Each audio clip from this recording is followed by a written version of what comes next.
I have notes. First, I just want to say there's so much appreciation and love here for you. I tell people about being here, I call it getting loved on. So thanks for loving on us. This may just be semantics, but it would help in my home life. I really enjoy the art or the action or the culmination of making money, of doing deals, of completing business transactions, and I really enjoy the life that we're leading and increasing as far as what the money brings us. I know all these different things I want to do, including I'm investigating the type of motorhomes we're going to get and all the places we're going in our homeschooling trips. And I'm looking through, someday the yachts I want to charter. I don't want to own one. It's too much trouble. But all the places I want to go.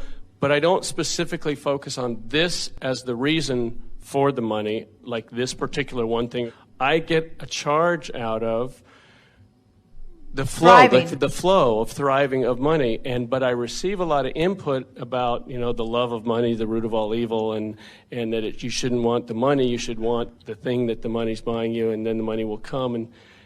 But that's not where my juices are flowing from. Well, there's something inherently screwy about calling anything the root of evil. Yeah, I agree with that. Yes. And you pretty much have to get over feeling bad about money if you're ever going to allow it to flow in a really strong way. Right. But let's consider why anyone would say money is the root of evil. What is behind that thinking? And what we notice is that it's shortage thinking. It's the belief that there is a finite pile of money, and that if that guy gets too much in his pile, that he'll be depriving others. That is fundamentally what is at the heart of people's belief that money is evil. Then there is this other thing that sometimes happens where sometimes people will get so focused upon something that law of attraction opens very strong avenues about that. And people can often get very single-minded about things, especially things that begin working for them in a powerful way.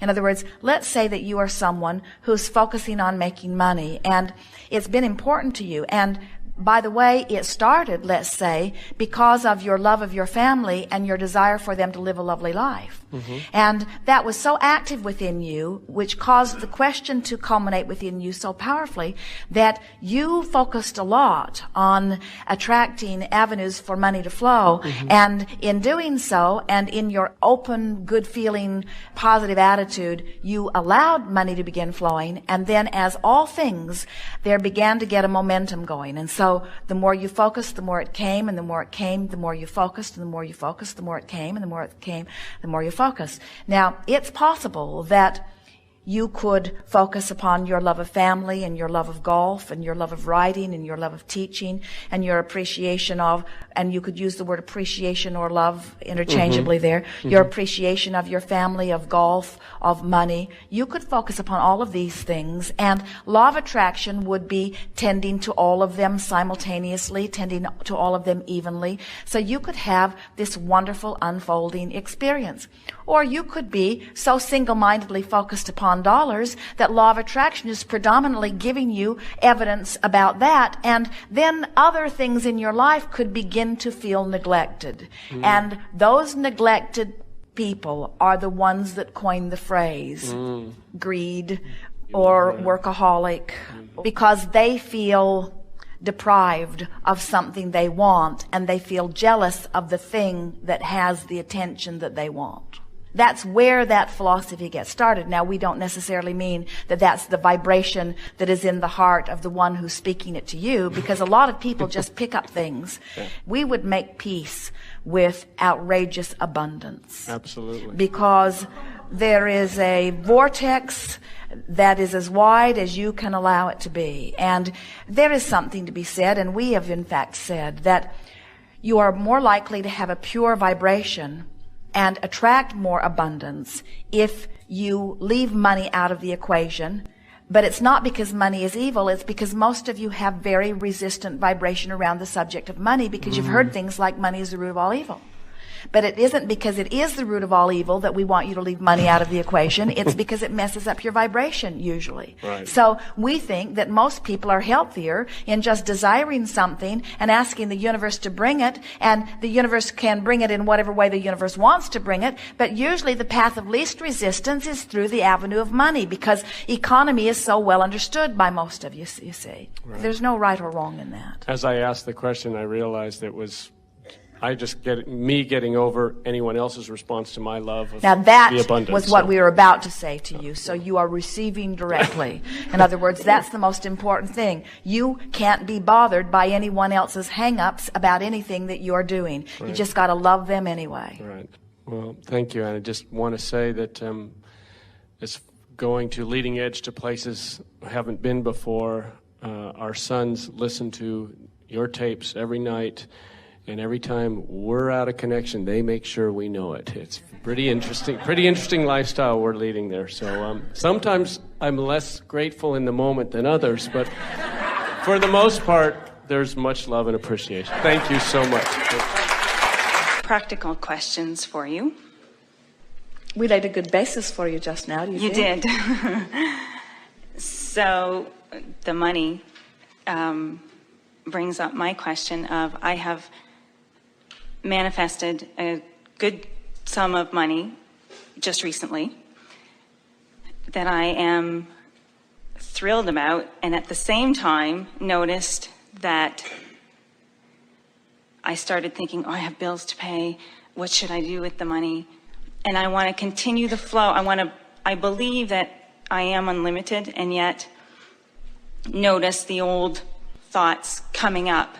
Well, that pile of money that you have is just symptomatic of more piles that are coming. That's what I believe. And as you spend it in ease, you let the next piles roll in. As you spend it in angst, you slow the next piles up. So that I understand what you're saying, I have gone out and spent some and had a ton of fun. It wasn't a lot of money, but it was just fun. And I noticed that I got to a certain point and I started saying, oh, I better stop. Well, the question we want to put to you is, do you feel free about money or guarded about that money? Did the receiving of that open the floodgates for so much more to come? Or do you now feel guarded about this pile that you are worried about diminishing? Both. I can vacillate between feeling, wow. But you can't do them both in the same moment. No. So since you're very clever, we'll ask you, you think you're more upstream or downstream about this? Are you more guarded or more free? Guarded. Well, I kind of want to say I'm going more and more downstream with the flow. So I'm less guarded than I usually am, but absolutely. I'm still more guarded than I am still free-flowing. Kind of tight-fisted. Like, I don't know if I can trust that there's, and yet the bigger part of me knows that there's more. Well, so here's the interesting thing about this. When money comes to you, you say, I manifested a large amount of money. And when you say, I manifested a large amount of money in a way that's not likely to ever happen to me again, then you feel tight-fisted, because it's right. Like this anomaly happened. And this is why we put it to you in the way we did, that this is just a pile of money that came in the way that it did, but there are more piles of money that are going to come in other ways.